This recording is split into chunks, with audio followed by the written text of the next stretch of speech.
Patriarcas e Profetas. Capítulo 6. Sete e Enoque. A Adão foi dado outro filho, para ser o herdeiro da promessa divina, herdeiro da primogenitura espiritual. O nome de Sete, dado a este filho, significava designado ou compensação. Porque, disse a mãe, Deus me deu outra semente em lugar de Abel, porquanto Caim o matou. Sete era de estatura mais nobre do que Caim ou Abel, e parecia-se muito mais com Adão do que os demais filhos. Tinha caráter digno, seguindo as pegadas de Abel. Contudo, não herdou mais bondade natural do que Caim. Com referência à criação de Adão, acha-se dito: a semelhança de Deus o fez. Mas o homem, depois da queda, gerou um filho à sua semelhança, conforme a sua imagem. Ao passo que Adão foi criado sem pecado, à semelhança de Deus, Sete, como Caim, herdou a natureza decaída de seus pais. Mas recebeu também conhecimento do Redentor e instrução em justiça. Pela graça divina serviu e honrou a Deus, e trabalhou como o teria feito Abel caso ele vivesse, para volver a mente dos homens pecadores à reverência e obediência a seu Criador. E a Sete mesmo também nasceu um filho, e chamou seu nome Enos.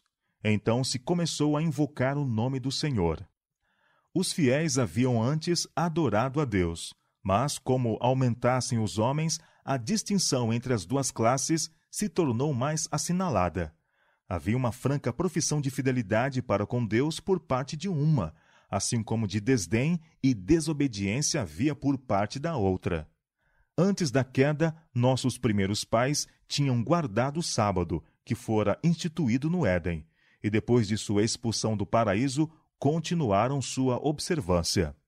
Haviam provado os amargos frutos da desobediência e aprenderam o que todos os que pisam os mandamentos de Deus, mais cedo ou mais tarde, aprenderão, que os preceitos divinos são sagrados e imutáveis e que a pena da transgressão certamente será infligida. O sábado foi honrado por todos os filhos de Adão que permaneceram fiéis para com Deus. Mas Caim e seus descendentes não respeitaram o dia em que Deus repousara. Escolheram seu próprio tempo para o trabalho e para o descanso, sem consideração para com o mandado expresso de Jeová. Recebendo a maldição de Deus, Caim se retirou da casa do pai. Escolheu a princípio para si a ocupação de cultivador do solo, e então fundou uma cidade, chamando-a pelo nome de seu filho mais velho. Saíra da presença do Senhor, rejeitara a promessa do Éden restaurado, a fim de buscar suas posses e gozos na terra sob a maldição do pecado, ficando assim à frente daquela grande classe de homens que adoram o Deus deste mundo. No que diz respeito aos meros progressos terrestres e materiais, distinguiram-se os seus descendentes. Não tomavam, porém, em consideração a Deus e estavam em oposição aos seus propósitos em relação ao homem. Ao crime de assassínio, para o qual Caim abrira o caminho, Lameque, o quinto descendente, acrescentou a poligamia e, desafiador jactancioso, reconhecia a Deus apenas para inferir da vingança sobre Caim a certeza para sua própria segurança. Abel levava a vida pastoral, habitando em tendas ou barracas, e os descendentes de Sete seguiram o mesmo método de vida, considerando-se estrangeiros e peregrinos na terra, a buscar uma pátria melhor, isto é, a celestial. Por algum tempo as duas classes permaneceram separadas. A raça de Caim, espalhando-se do lugar em que a princípio se estabeleceu, dispersou-se pelas planícies e vales onde os filhos de Sete haviam habitado, e os últimos, para escaparem de sua influência contaminadora, retiraram-se para as montanhas, e ali fizeram sua morada. Enquanto durou esta separação, mantiveram em sua pureza o culto a Deus, mas com o correr do tempo arriscaram-se pouco a pouco a misturar-se com os habitantes dos vales. Esta associação produziu os piores resultados. Viram os filhos de Deus que as filhas dos homens eram formosas. Os filhos de Sete, atraídos pela beleza das filhas dos descendentes de Caim, desagradaram ao Senhor, casando-se com elas. muitos dos adoradores de Deus foram seduzidos ao pecado pelos engodos que constantemente estavam agora diante deles e perderam seu caráter peculiar e santo. Misturando-se com os depravados, tornaram-se semelhante a eles, no espírito e nas ações. As restrições do 7º mandamento eram desatendidas e tomaram para si mulheres de todas as que escolheram. Os filhos de Sete entraram pelo caminho de Caim, fixaram a mente na prosperidade e gozos mundanos e negligenciaram os mandamentos do Senhor. Os homens não se importaram de ter conhecimento de Deus. Em seus discursos se desvaneceram e seu coração insensato se obscureceu. Por isso, Deus os entregou a um sentimento perverso. O pecado propagou-se largamente na terra, como uma lepra mortal. Durante quase 1000 anos, Adão viveu entre os homens, como testemunha dos resultados do pecado. Procurou fielmente opor-se à onda do mal. Fora-lhe ordenado instruir sua posteridade no caminho do Senhor, e cuidadosamente guardou como um tesouro aquilo que o Senhor lhe revelou, e repetiu às sucessivas gerações. A seus filhos e filhos de seus filhos, até a 9ª geração, descreveu a santa e feliz condição do homem no paraíso, e repetiu a história de sua queda, falando-lhes dos sofrimentos pelos quais Deus lhe ensinara a necessidade de estrita adesão à sua lei, e explicando-lhes as misericordiosas providências para sua salvação. Todavia, poucos houve que deram atenção às suas palavras. Frequentemente defrontava ele com amargas exprobrações pelo pecado que acarretara tal desgraça à sua posteridade. A vida de Adão foi de tristeza, humildade e contrição. Quando deixou o Éden, o pensamento de que ele deveria morrer fazia-o estremecer de horror. Pela primeira vez, teve ciência da realidade da morte na família humana, quando Caim, seu primogênito, se tornou o assassino de seu irmão. Cheio do mais profundo remorso pelo seu pecado e duplamente despojado pela morte de Abel e rejeição de Caim, Adão prostrou-se com angústia.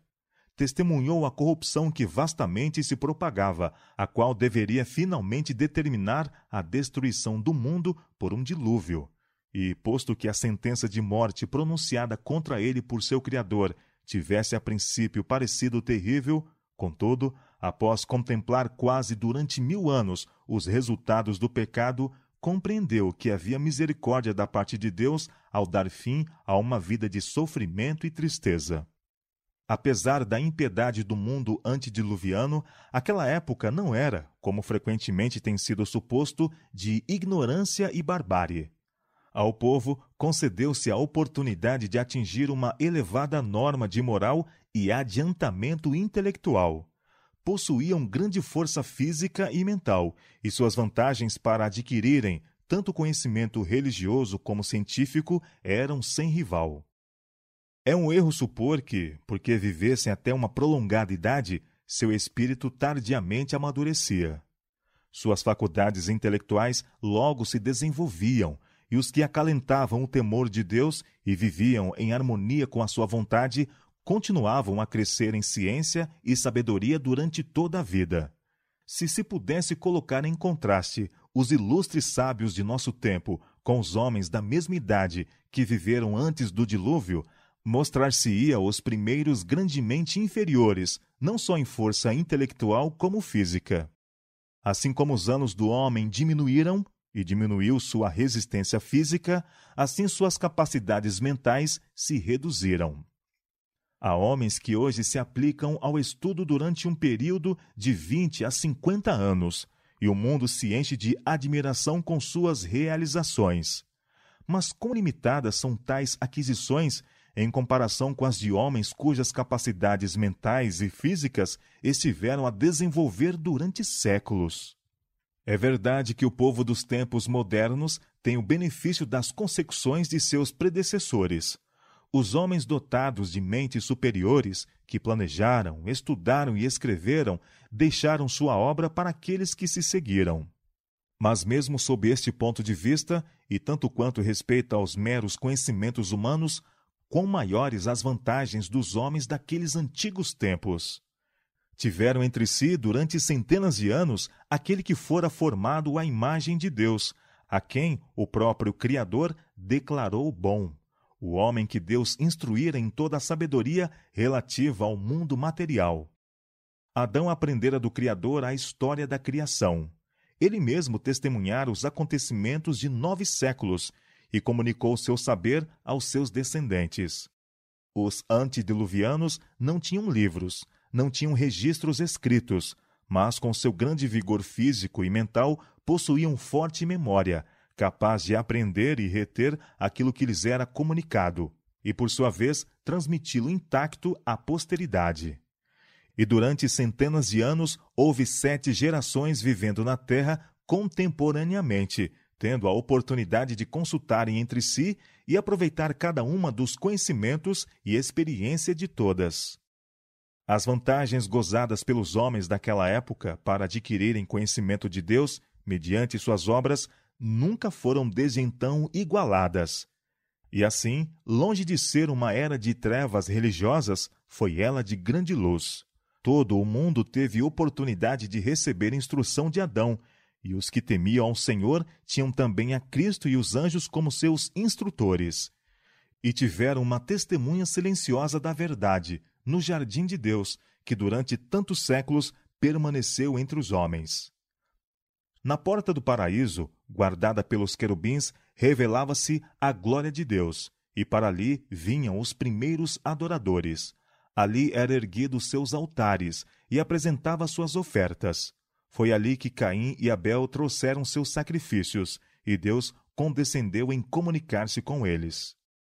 O ceticismo não podia negar a existência do Éden, enquanto este permanecesse precisamente à vista, com sua entrada vedada pelos anjos vigilantes.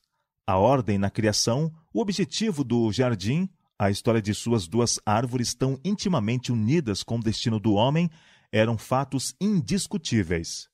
E a existência e suprema autoridade de Deus, a obrigação imposta por sua lei, eram verdades que os homens foram tardios em pôr em dúvida enquanto Adão estava entre eles. Apesar da iniquidade que prevalecia, havia uma linhagem de homens santos que, elevados e enobrecidos pela comunhão com Deus, viviam como que na companhia do céu. Eram homens de sólido intelecto, de maravilhosas realizações. Tinham uma grande e santa missão: desenvolver um caráter de justiça, ensinar a lição da piedade, não somente para os homens de seu tempo, mas para gerações futuras. Poucos apenas dos mais preeminentes são mencionados nas Escrituras, mas durante todos os séculos Deus teve fiéis testemunhas, adoradores dotados de corações sinceros. De Enoque está escrito que ele viveu 65 anos e gerou um filho. Depois disso, andou com Deus 300 anos. Durante aqueles primeiros anos, Enoque amara e temera a Deus e guardara os seus mandamentos. Fora um dos da linhagem santa, dos preservadores da verdadeira fé, progenitores da semente prometida. Dos lábios de Adão aprendera ele a triste narrativa da queda e a história animadora da graça de Deus, conforme se vê na promessa, e confiou no Redentor vindouro. Mas depois do nascimento de seu primeiro filho, Enoque alcançou uma experiência mais elevada. Foi levado a uma relação mais íntima com Deus. Compreendeu mais amplamente suas obrigações e responsabilidade como filho de Deus. E quando viu o amor do filho para com o pai, sua confiança singela em sua proteção, quando sentiu a ternura profunda e compassiva de seu próprio coração por aquele filho primogênito, aprendeu uma lição preciosa do maravilhoso amor de Deus para com os homens no dom de seu filho e a confiança que os filhos de Deus podem depositar em seu Pai Celestial. O infinito, insondável amor de Deus, mediante Cristo, tornou-se o assunto de suas meditações dia e noite, e com todo o fervor de sua alma procurou revelar aquele amor ao povo entre o qual vivia. O andar de Enoque com Deus não foi em arrebatamento de sentidos ou visão, mas em todos os deveres da vida diária. Não se tornou um eremita, excluindo-se inteiramente do mundo, pois que tinha uma obra a fazer para Deus no mundo. Na família e em suas relações com os homens, como esposo e como pai, como amigo, cidadão, foi ele um servo do Senhor, constante, inabalável. Seu coração estava em harmonia com a vontade de Deus, pois andarão dois juntos, se não estiverem de acordo? E este andar santo continuou durante 300 anos. Poucos cristãos há que não seriam muito mais fervorosos e dedicados se soubessem que tinham apenas pouco tempo para viverem, ou que a vinda de Cristo estava prestes a ter lugar. A fé de Enoque, porém, tornou-se mais forte, o seu amor mais ardente, com o perpassar dos séculos. Enoque era homem de espírito forte e altamente cultivado, e de extenso saber. Era honrado com revelações especiais de Deus. Todavia, estando em constante comunhão com o céu, achando-se sempre diante dele a intuição da grandeza e perfeição divina, foi um dos homens mais humildes. Quanto mais íntima a ligação com Deus, mais profunda era a intuição de sua própria fraqueza e imperfeição. Angustiado pela crescente iniquidade dos ímpios, e temendo que a deslealdade deles pudesse diminuir sua reverência para com Deus, Enoque evitava a associação constante com os mesmos e passava muito tempo na solidão, entregando-se à meditação e oração. Assim permanecia ele perante o Senhor, buscando um conhecimento mais claro de sua vontade para que a pudesse fazer. Para ele, a oração era como a respiração da alma. Vivia na própria atmosfera do céu. Por meio de santos anjos, Deus revelou a Enoque seu propósito de destruir o mundo por um dilúvio, e também lhe revelou amplamente o plano da redenção. Pelo espírito de profecia, levou-o através das gerações que viveriam após o dilúvio, e mostrou-lhe os grandes acontecimentos ligados à segunda vinda de Cristo e ao fim do mundo. Enoque estivera perturbado com respeito aos mortos. Parecia-lhe que os justos e os ímpios iriam para o pó juntamente, e que este seria o seu fim. Não podia haver a vida do justo além da sepultura. Em visão profética foi instruído com relação à morte de Cristo, e foi-lhe mostrada a sua vinda em glória, acompanhada por todos os santos anjos, para, da sepultura, resgatar o seu povo. Viu também o estado corrupto do mundo no tempo em que Cristo aparecesse pela segunda vez, ou seja, que haveria uma geração jactanciosa, presumida, voluntariosa, negando o único Deus e o Senhor Jesus Cristo, pisando a lei e desprezando a obra expiatória. Viu justos coroados de glória e honra, e os ímpios banidos da presença do Senhor e destruídos pelo fogo. Enoque se tornou um pregador da justiça, tornando conhecido do povo o que Deus lhe revelara. Aqueles que temiam ao Senhor procuravam este santo homem para partilharem de sua instrução e orações. Trabalhavam publicamente também, apregoando a mensagem de Deus a todos os que desejavam ouvir as palavras de advertência. Seus labores não se restringiam aos cetistas. Na terra em que Caim procurara fugir da presença divina, o profeta de Deus tornou conhecidas as maravilhosas cenas que haviam passado ante a sua visão. Eis, declarou ele, que é vindo o Senhor com milhares de seus santos, para fazer juízo contra todos e condenar dentre eles todos os ímpios por todas as suas obras de impiedade. Ele foi destemido reprovador do pecado. Enquanto pregava ao povo de seu tempo o amor de Deus em Cristo e insistia com eles para abandonarem seus maus caminhos, censurava a iniquidade prevalecente e advertia os homens de sua geração de que o juízo cairia sobre o transgressor. Era o Espírito de Cristo que falava por meio de Enoque. Aquele Espírito se manifesta não somente em expressões de amor, compaixão e rogos. Não são somente coisas agradáveis que são faladas pelos homens santos. Deus põe no coração e lábios de seus mensageiros verdades penetrantes, incisivas, como a espada de dois gumes. O poder de Deus que operava em seu servo era sentido pelos que o ouviam.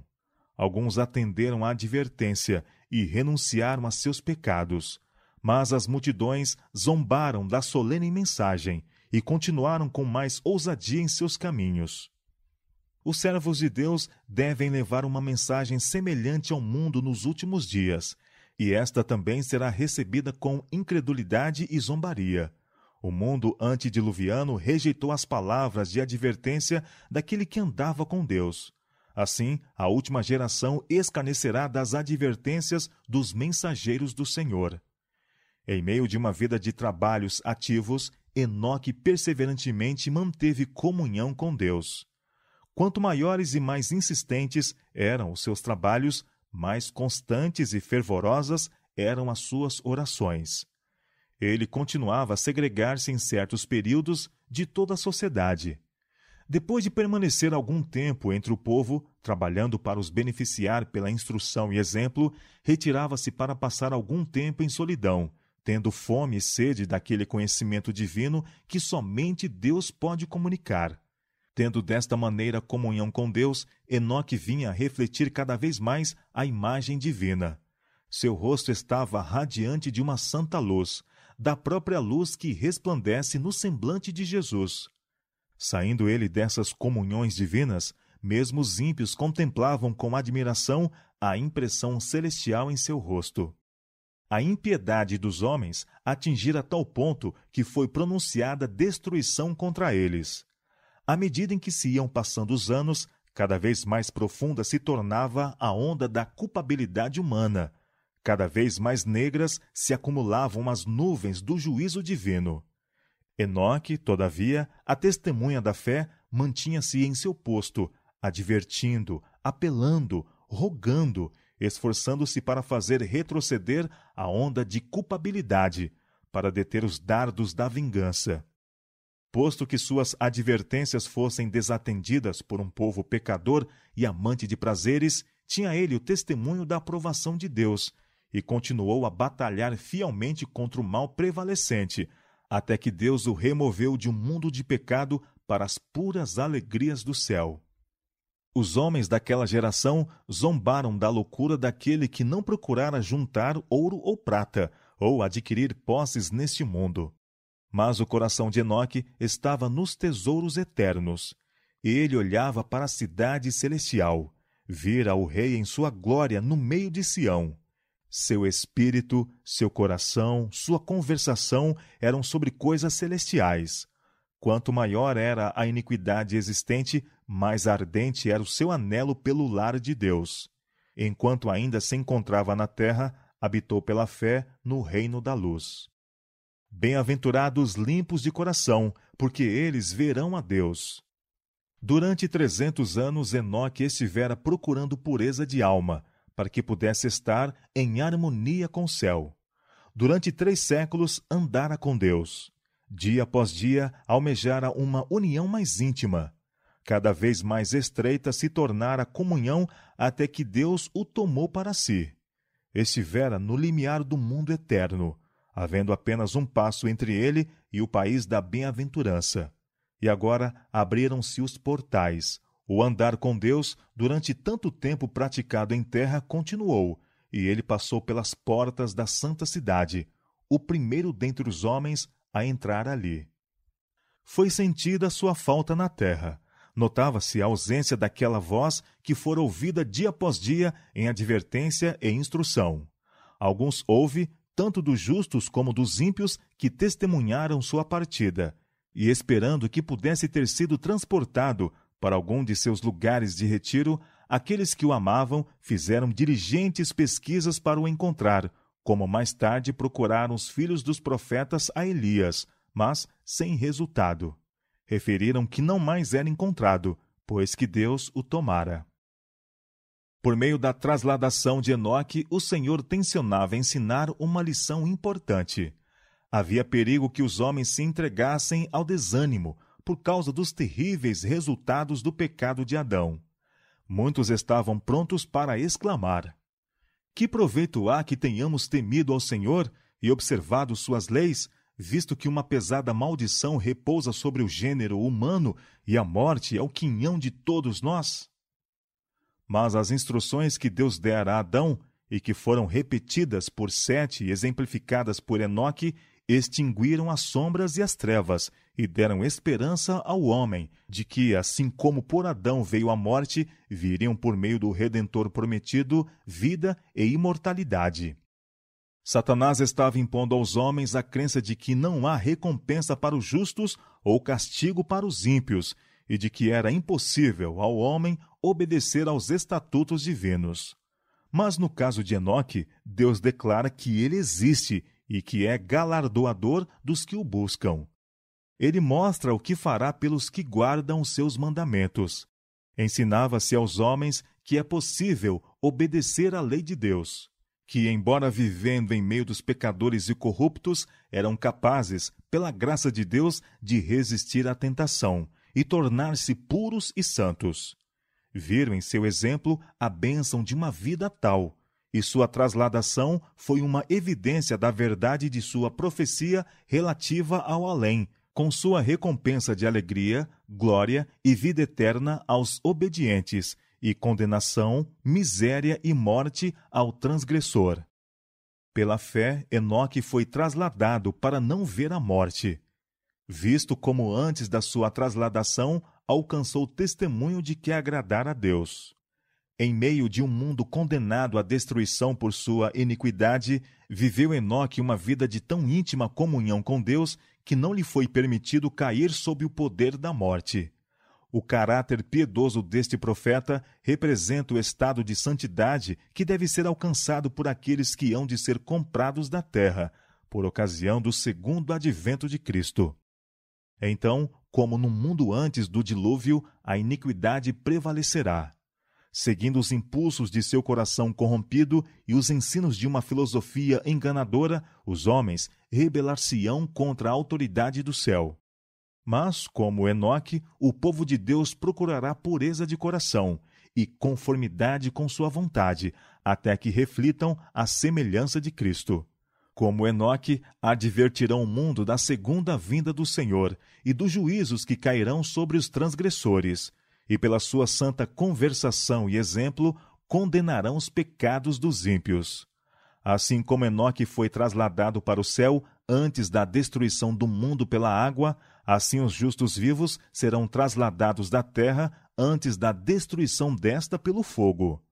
Diz o apóstolo: nem todos dormiremos, mas todos seremos transformados, num momento, num abrir e fechar de olhos, ante a última trombeta. Porque o mesmo Senhor descerá do céu com alarido, e com voz de arcanjo, e com trombeta de Deus. A trombeta soará, e os mortos ressuscitarão incorruptíveis, e nós seremos transformados. Os que morreram em Cristo ressuscitarão primeiro. Depois nós, os que ficarmos vivos, seremos arrebatados juntamente com eles nas nuvens, a encontrar o Senhor nos ares. E assim estaremos para sempre com o Senhor. Portanto, consolai-vos uns aos outros com estas palavras.